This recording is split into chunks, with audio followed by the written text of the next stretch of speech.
I'm David Kandzari from the Piedmont Heart Institute in Atlanta, Georgia. I'm the chief of the Piedmont Heart Institute in the Cardiovascular Services line. I'm the director of interventional cardiology at Piedmont Heart Institute and also the chief scientific officer for Piedmont Healthcare. And this is a welcomed opportunity for me to share with you the results of the OPTIMUM trial, which is a study examining outcomes among patients with complex coronary artery disease who are deemed ineligible for surgical bypass.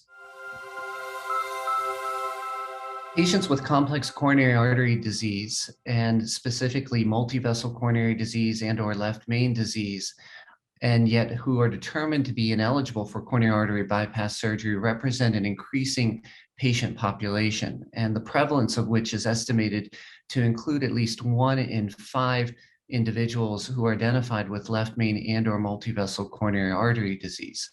And nevertheless, the reasons for determination of surgical ineligibility are not routinely or systematically captured in surgical risk models. Moreover, societal guidelines rarely, if at all, address decision-making for revascularization when bypass surgery is not an option for such patients.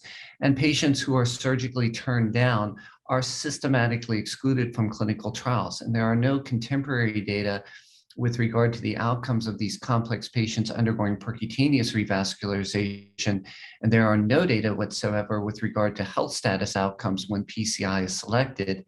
And finally, when PCI is selected for these very complex patients, there is no consensus regarding the goals for interventional revascularization. For example, the ambition to achieve completeness of revascularization versus more targeted or directed PCI.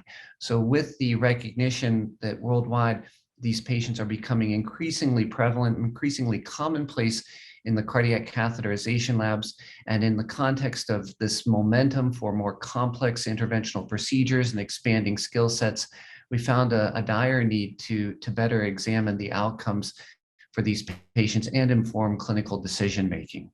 The OPTIMUM study was an investigator-initiated prospective multi-center study conducted at 22 centers in the United States, and it included up to 750 patients who were deemed by the site heart team, so the individual site principal investigators that constituted both an interventional cardiologist and a cardiothoracic surgeon, who after heart team reviewed were determined to be surgically ineligible.